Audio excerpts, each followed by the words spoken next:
Okay, nung panahon ni Pangulong Duterte, napag-usapan po yan na bakit ayaw nating ipos si Maharlika. Okay, so tayo po, tinangkilik natin ang word Maharlika kasi ang totoo naman po, hindi tayo slave. Ang totoo naman po, noble people tayo. Base sa Google. Po, no? Pero yung katotohanan dito, simula tayo doon sa mga lahi ng mga upir. Hindi Pilipinas ang tawag sa ating bansa. Tinawag lang tayo Pilipinas, tinawag lang tayo Pilipino noong panahon na sinakop po tayo noon under kay King Philip. At bilang pag-aari ko kayo, isusunod ko kayo sa aking pangalan. So, still nandun po yung tinatawag natin na slave tayo. Tama po? So, kung may question po kayo ron, pwede po kayo magtanong. So, mamadaliin po natin, mahaba po yung paliwanag po regarding sa Maharlika. So, i-shortcut na lang po natin. So, may mga bisita po tayo rito. Yung orient ko lang po muna yung ating mga officers. Kasi dito po sa samahan namin, nagkaroon po kami rito ng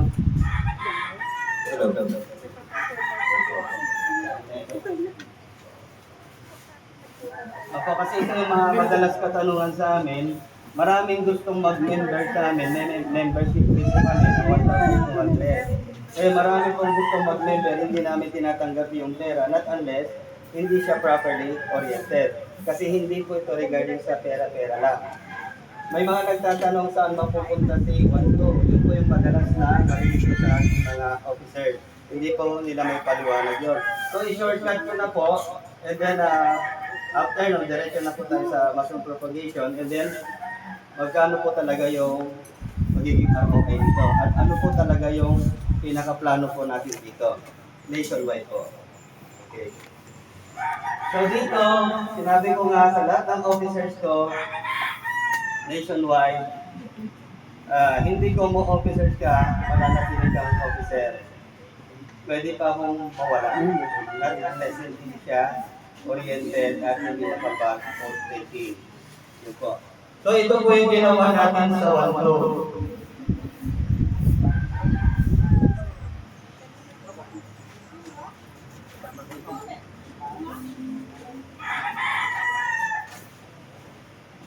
Ang region 5 ko, sabi nila ito kasi itong 200 is para sa ID. Yearly po namin yan. Lahat ito yearly use po namin. So may set of officers ako na mag-question sa region 5, parang more LTO.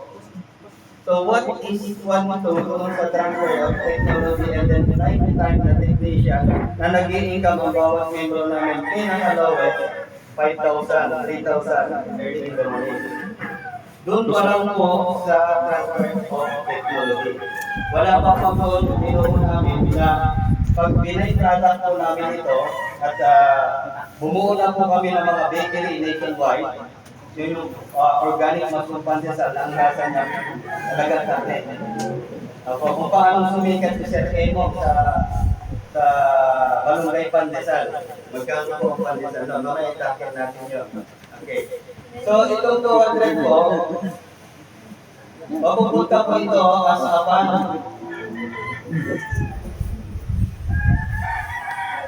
By region po ito, ito ang region 3, kay Mount Loida, nakikita po ang region 3, talagang boom po ito.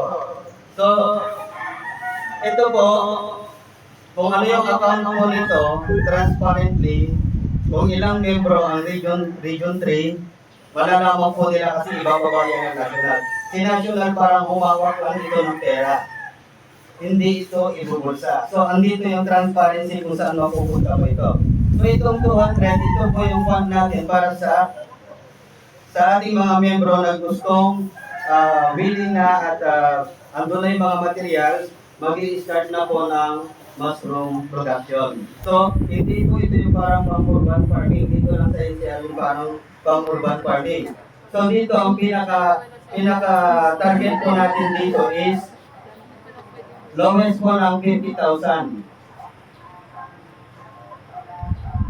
20,000 pieces po yan ng protein bag. Okay. Yung 50,000 protein bag, umi-income na po yan ng 10 million every 3 months. Pag naka-by product na po yan, times 3 po yan.